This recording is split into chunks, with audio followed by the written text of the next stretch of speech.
Few seconds earlier.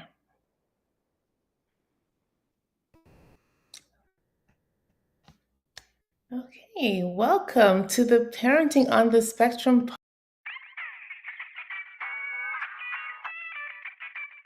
Welcome to the Parenting on the Spectrum show with board certified behavior analyst and infant toddler development specialist Teresa Alexander Inman.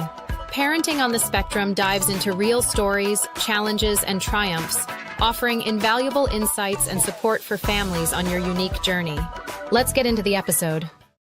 Welcome, welcome. Not sure what just happened. Anyway, today I'd like to welcome with us Mr. Tyler Snour. He is an author of fantasy novels designed to help children become enthusiastic readers. He also provides parents with strategies to help develop those enthusiastic readers.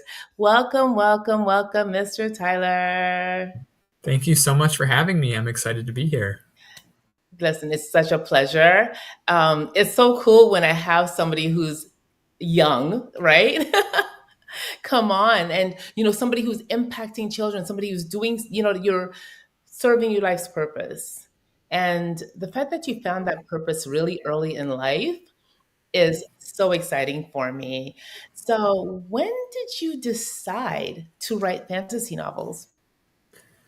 Oof, that's a tough question that could be answered in a couple of ways. That could be when I decided to write my first, series that's currently published. That could be when I decided to write, books in general, which would have been around the age of 7.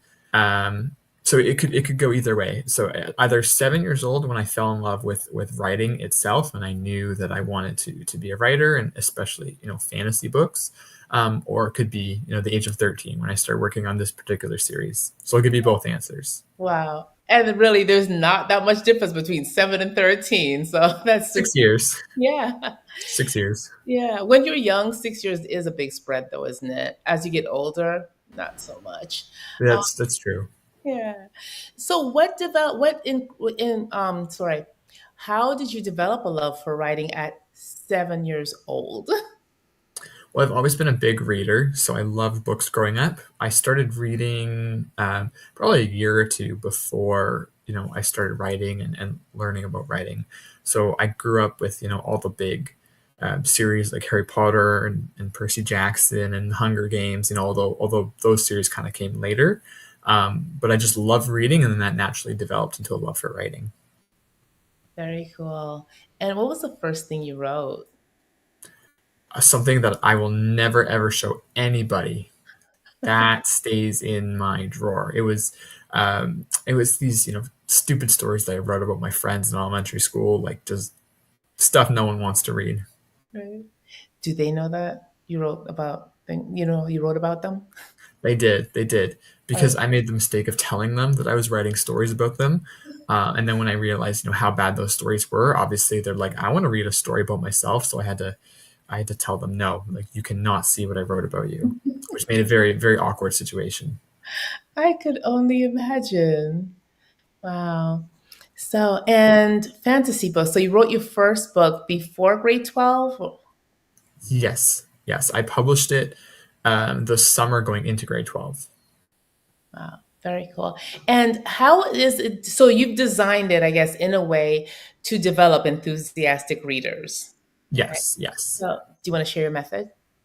of course. So the disclaimer, d- I kind of wrote the books unintentionally, to appeal to reluctant readers. And then after my first book was published and I started selling it, I noticed the majority of my customers were non-readers. So I started to ask myself, why is this? So I started doing a deep dive into my own books, and I started to pick out these little things that then became my method that I teach to parents about how to engage a non-reader with a book. So it wasn't intentionally. It wasn't like I thought, I want to write a book specifically for non-readers. It just kind of happened. That is super awesome. And thank you for going back and looking at that because I don't know how many of us are so conscious that we go back and say, okay, who's reading and why, right? Mhm. So, Yeah. So how is your writing style different that it encourages reading? It's so there's three main factors that I believe uh, you need to be aware of. First off, as an author writing books for reluctant readers, but also for parents who are looking to buy books for reluctant readers. And that's, does the book appeal to the reader's interests, first off? So, for example, a child who is very invested in video games might be more drawn to books that involve video games or, have those fantastical elements or, adventure elements to it. Form is also a huge thing because authors know this, but sometimes parents don't quite understand this, that not all books are made equal.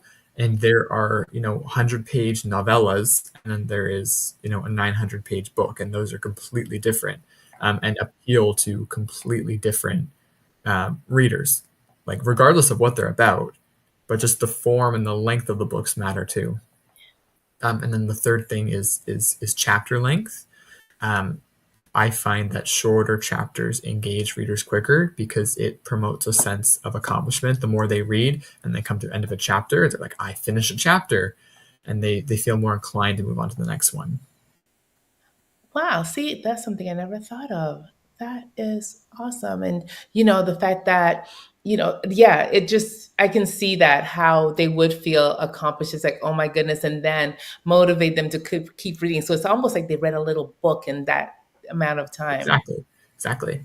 Yeah. Whereas they might read the same amount of pages in, let's say, a 900-page novel that has, 7 chapters that are each like 50 pages. Um, and they're not going to feel that same sense. But it's funny because they read the same amount, but the perception is different because they didn't finish the chapter in the second example. That is super cool. All right. So form. Mhm. What else? So form, so length of the book, or type of book, I guess you could call it. Mhm. Picture books versus chapter books. Chapter books with pictures. 100-page novels. 900-page books like series. I include that in there too, because some readers appeal more to standalone. Like they don't want to feel a need to continue on. They want to, read the book and then move on to a completely different world, completely different characters. So series might not be a good fit for them. So that's form, and then the third is content. So what the book's about and how does it appeal specifically to that individual reader. Wow, that's awesome. I just thought to when you were mentioning all of this, because we know that if a reader's interested, like if it's in their, as my friend Russell Van Brocklin would say, in their speciality, then they're more likely to read it because it interests them. So the stories, how do you create them to make them interesting? A lot, a lot of reading. So when I when I do a lot of speaking in classrooms or high schools, I talk a lot about the importance of reading for writers, because if you want to be a good writer, you have to read. And the reason is exactly that. In order to create the imagination of, a new world and a new story that's going to carry 3 books, 4 books, 5 books, whatever length your series is, you have to, be putting something in. So, reading lots, even movies. Like movies are a great example of learning story structure and characterization and world building and all that too. I'm reading number one first off for authors, and then watching movies, and then I'd flip it if you're a screenwriter and you're, in the film world. But just importing all of that world building from those authors who have, done it before you. Right. And it develops your own creativity. Exactly, exactly. Yes. Don't copy though. Plagiarism is bad. You can be inspired, but don't copy other authors. Yeah, exactly. Wow. So, how long did it take you to write your books? The first one. So my first one took, here, I'll show it on the camera. So the Jewels of Fate was my first one that came out when I was in grade 11, just before my grade 12 year. And this one took me 5 years to write. So roughly from the age of 13, 14 to 17. So, it's safe to say you have a lot of patience. I try to. I don't know if my friends and family would call me patient. That might be a stretch. I try to have patience. And then the Sword of Sorath, which is my second book, it was a little shorter. Took me 3 years to write. And then this next one that's coming out, my third novel, will be roughly 3.5 years. Okay, awesome. So, what keeps you going?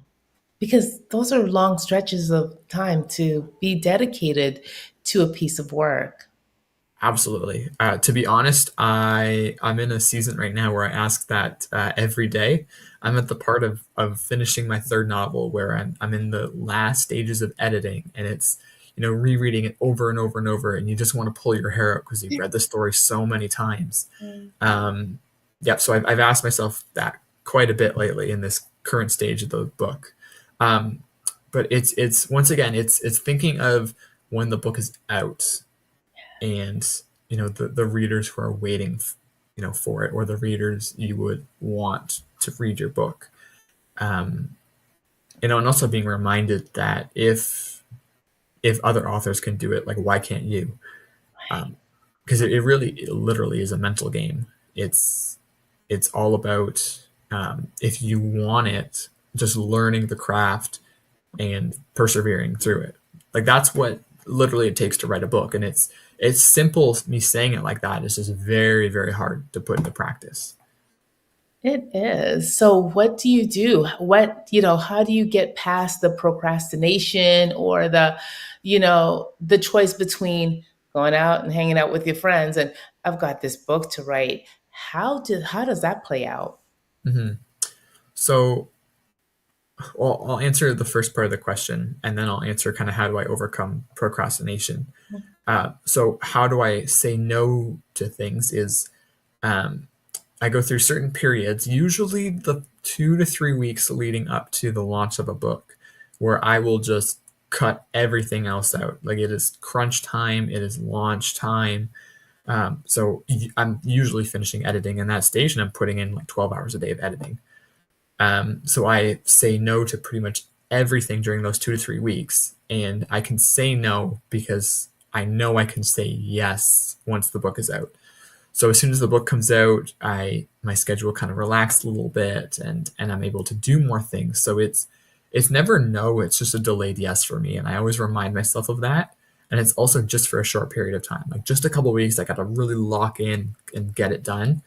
On a normal day, when I'm not doing 12 hours of editing a day, I try and do my work first, and then go and hang out with my friends. And that was the schedule I followed in high school, even before homework, which sometimes works for one individual, sometimes it doesn't for the other. So take that information what you will. But for me, it worked to write first and get all the book stuff done first, and then move on to homework. Um, so that's kind of how I managed my time. Overcoming procrastination is a whole different issue. Um, I believe there's two types of procrastination or writer's block in the writer's world. And that's the writer's block that is more creative based. So you're stuck with a character, you're stuck on how to move the plot from point A to point B. You don't quite know how to set up this world, something along those lines. It's more creative based. And then the second is more like physical based. Like, you've just stared at this story for so long, it just feels like mush in your brain. So to answer like how I solve the creative based problem is, I brainstorm all the ways. I pull out a piece of paper or a sticky note or whatever's around me, and I brainstorm all the ways I can solve this problem. So if a character needs to become more interesting, I do like jot a bunch of notes on how I can make that character more interesting. And then I look at the list and I try one or two of those strategies, see what works in the story. And then usually that's kind of what kicks it off from there. In the second instance, when I've just been staring at the story for so long that I just need to step away, that's exactly what I do. I go for a walk. I play with my dog. Sometimes I take a day or two off, depending what season of the book I'm in. And that kind of refreshes my brain physically enough to come back and look at the problem from a more alert lens. So that's kind of how I handle those two types of writer's block. Wow, thank you for sharing that. For because I think we all deal with procrastination and Yes, just giving tools, sharing tools to others, maybe something that you've said, hopefully something you said will help somebody who is working to overcome procrastination. absolutely. Yeah. Now, when when you talk to parents, what kind of things do you tell them? A parent comes to you and says, "You know what? My child just does not like how can I get my child to read?" Because I know like you said you speak at Yeah, schools and yeah, community centers and such. So, what kind of questions do parents ask you about, reading? Like do they, how can I get my child to read? My child hates reading. What can I do? for sure, for sure. So the questions that parents ask about reading and how to engage a child in reading is how I designed my whole coaching program around this. Mhm. So I work with parents on helping them develop their own personalized strategies to help move their child from reluctant reader to enthusiastic reader, and it all starts with that first bit, which is the personalization. So every parent is different and every child is different. So when a parent comes to me and says, how do I get my child to read? And another parent comes to me and says, how do I get my child to read? I might give them two completely different answers, and both are correct. It's just, what fits that specific child. So I start with the three methods for picking a good book that I mentioned earlier. That's the first step, because I believe when a child says they don't like to read, I think that's false. Because if you think about it, reading in itself is an activity that we all do every single day. So I rephrase it. I think what children are actually trying to say is, I don't like what I'm reading. And that's the key differentiation. So the first step is figuring out what books they actually do resonate with, and I believe there's a book for every child, no matter how against reading they may seem, or they refuse to pick up a book. Because I watched it with my own books. I had a buddy of mine who never read in high school, and he picked up my book, just to support, and then he started reading it, and he finished it under a week. So that right there, like, proves that non-readers have a book that's they just need to find. So that's my first step, is finding that perfect book. Wow. Okay. And so when they find that perfect book, okay, so it's probably going to be based on whatever their interests are in life, right? Whatever Yeah. they, think about and may spend time doing or thinking about. And what's the next step? The next step is, well, that's the parent's responsibility. Yes, So the parent absolutely. realize, my child doesn't read, but once they realize that, well, I don't think they realize. I think majority of parents understand the need for children to read and how just important it is, especially with the rise of technology today. Mhm. So that's almost a given. Um, but once they realize that non-readers have a book that's waiting for them, they just need to find it. The next step after that is, how do we then introduce these books to the reluctant reader? Because even a reluctant reader, when met with a perfect book, there still might be resistance. So there needs to be strategy on how to approach a reluctant reader with this new book. Mhm. Got it. So, and then where do you find these books? Like, where do you tell parents to go to look for the books, and what do you ask them to look for Mhm. in with those books? Like, are their children part of the process where they when they're seeking out these books? They are. So within my coaching service, I offer a service where actually we will come up with a list of books that are perfect for your reluctant reader. So I call it the top 10 list of books that spark magic. Um, that's the name of the program. And essentially, what we do is I sit down with the parent and I ask them a whole bunch of questions about the child, from interests to past reading habits to even learning skills, because I believe learning skills plays a role in the types of books that a child should be reading. So I get all that information, and then I take it and then I come up with a list of 10 books that I think would personally resonate with that child. And it's not a cookie cutter list. It is like completely personalized. I have a general list of books that I feel would appeal to the majority of reluctant readers, but every time I offer that, I always say, like, it might not appeal to your specific reader because every reader is different. These are just the books I have seen, work on reluctant readers. Okay, awesome. And thank you for personalizing it. Cookie cutter worlds are just that and boring, and they don't speak to anyone. So No, it's awesome no. for you to do that. Yeah. Mhm. Okay. And then you go on to, so now that you've given them the list and they purchased the book, so there are specific ways then that you said that you introduce the book to the child? Yes, yes, yes. There's once again, it depends on the child, but a few of the strategies um, are looking at the child's previous experiences with books, and how they responded to it. So, for example, maybe a child, was able to read a 500-page book for school, um, and they were able to read the whole thing. They just hated it. Like, they hated the content. They hated being forced to read. In that case, it might be the strategy there might just be making sure that the books, appeal to the reader in terms of interest. On the other hand, the parent might introduce a book that is on the shorter side, maybe 100 pages or something, but they start to read and then they go back to the video games. And I actually was speaking to a parent where this was the case. Like, they would start to get the child reading, and then they would walk away and turn around, and all of a sudden the child is watching TV again. So in both those cases, it's a different approach. So in the one, it's more content based, making sure that the books fit with the child's interest, and the other, it's more encouraging the child to read in itself. Got it. Yeah. Yeah, Thank or limiting screen time. So that's part of it too. Is like slowly replacing excessive screen time with reading. Yeah. Do you find that a big challenge these days? Absolutely, absolutely.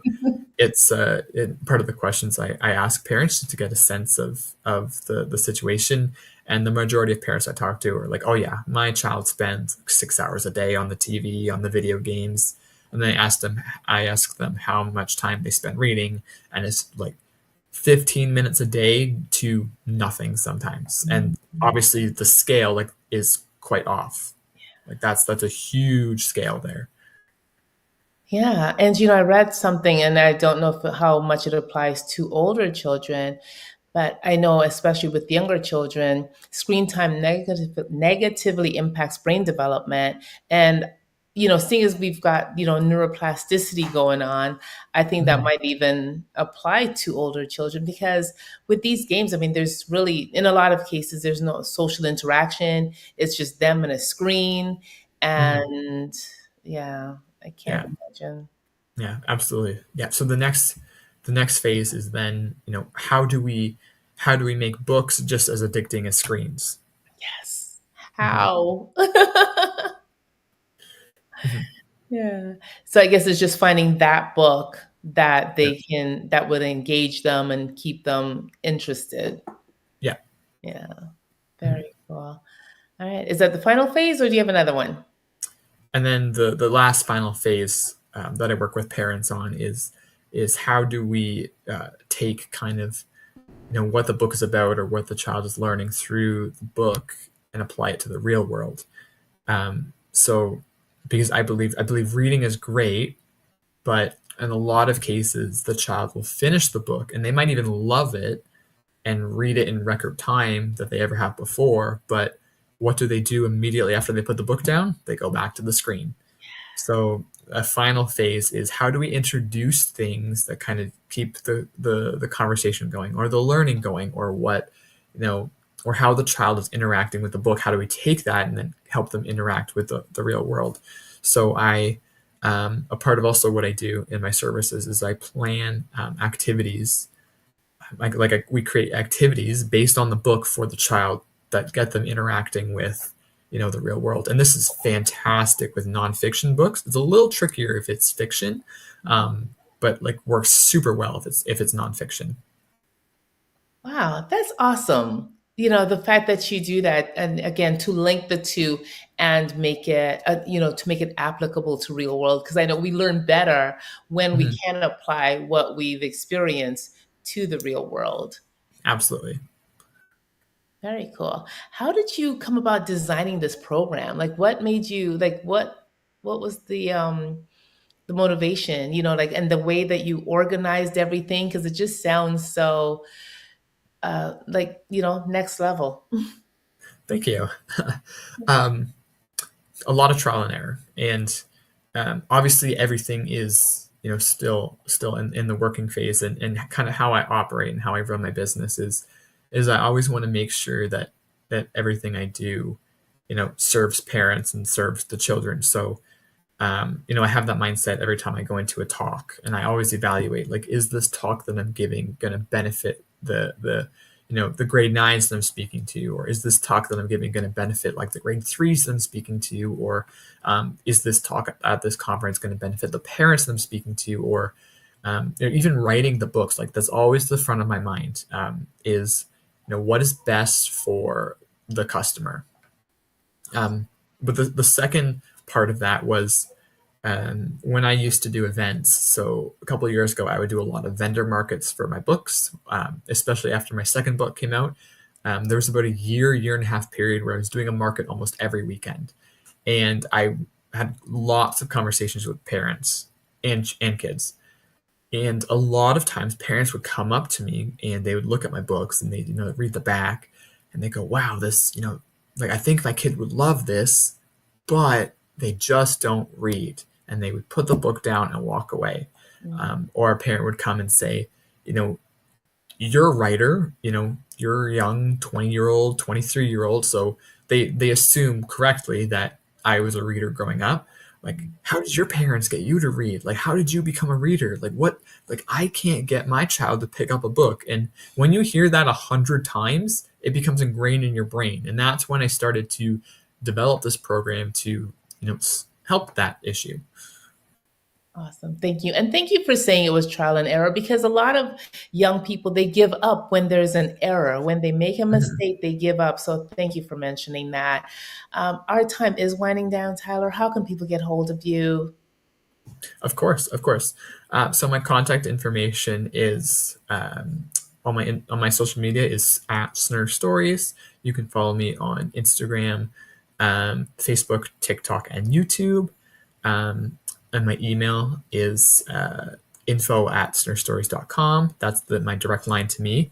And as a thank you for watching this podcast episode, I would love to give that free resource that I mentioned earlier, which is the my Snur stack of story list. So this is 5 books that I believe would appeal to any reluctant reader that you might have. And these are the books that have been personally vetted by me that either made me a reader or made someone I know a reader. Every single book on this list.